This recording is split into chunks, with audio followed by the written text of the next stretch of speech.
સુરત શહેરમાં ભગવાન શ્રી જગન્નાથજીની રથયાત્રાને લઈને ભક્તોમાં ભારે ઉત્સાહ જોવા મળી રહ્યો છે। ત્યારે જહાંગીરપુરા ઇસ્કોન મંદિર દ્વારા આ વર્ષે પણ ભવ્ય રથયાત્રાનું આયોજન કરાનાર હોય। રથયાત્રા પહેલા ભગવાન માટે ખાસ વૃંદાવનથી તૈયાર કરેલા દિવ્ય વાઘાનું આગમન થયું છે, જે ભક્તો માટે ખરેખર આકર્ષણનું કેન્દ્ર બનવા પામ્યું છે। સુરતમાં ભગવાન શ્રી જગન્નાથજીની ભવ્ય રથયાત્રાની તૈયારીઓ હવે આખરી તબક્કામાં પહોંચી ગઈ છે। જહાંગીરપુરા ઇસ્કોન મંદિર દ્વારા સ્ટેશન વિસ્તારથી ભવ્ય રથયાત્રાનો પ્રારંભ કરાશે। રથયાત્રા પહેલાં ભગવાનને અર્પણ કરવાના વિશેષ દિવ્ય વાઘા વૃંદાવનથી સુરત પહોંચ્યા છે। આ દિવ્ય વાઘા સંપૂર્ણપણે પ્યોર સિલ્ક એટલે કે શુદ્ધ રેશમના કાપડમાંથી તૈયાર કરાયા છે। વાઘાની કલાત્મક ડિઝાઇન, જરીકામ અને પરંપરાગત શણગાર ભક્તોનું મન મોહી લે તેવા છે। આવા વાઘા તૈયાર કરવા પાછળ અંદાજે 3 લાખ રૂપિયાનો ખર્ચ થયો છે। વૃંદાવનના 15 કુશળ કારીગરોએ સતત 1.5 મહિના સુધી દિવસ રાત મહેનત કરીને આ दिव्य वस्तुओं ने अंतिम स्वरूप आप्યું છે।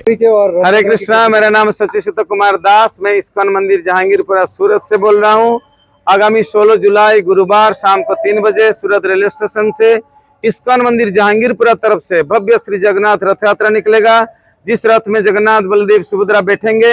ये बॉम्बे से नया रथ है, बन के आ चुकी है, जिसका कीमत 12 लाख रुपया। ये मॉडर्न रथ है, जिसमें पावर स्टीयरिंग है, पावर ब्रेक है, हाइड्रोलिक सिस्टम है, क्योंकि सूरत में मेट्रो का काम चालू है, इसलिए रथ को कभी छोटा करना पड़ेगा, कभी बड़ा करना पड़ेगा। ये सब ध्यान में रखते हुए ये मॉडर्न रथ बनाया गया, जिसमें जगन्नाथ बलदेव सुभद्रा बैठकर नगरवासियों को दर्शन देंगे। और ये साल जो नया ड्रेस बनाया गया है, जिसका कीमत 3 लाख रुपए, ये वृंदावन से बन के आ चुकी है, जिसका जो बनाने वाले हैं ये 15 कारीगर है। 1.5 महीना तक इसको बनाने में लगे हैं। प्योर सिल्क के ऊपर जरी का काम हुआ है, बहुत ही भव्य और सुंदर ड्रेस है।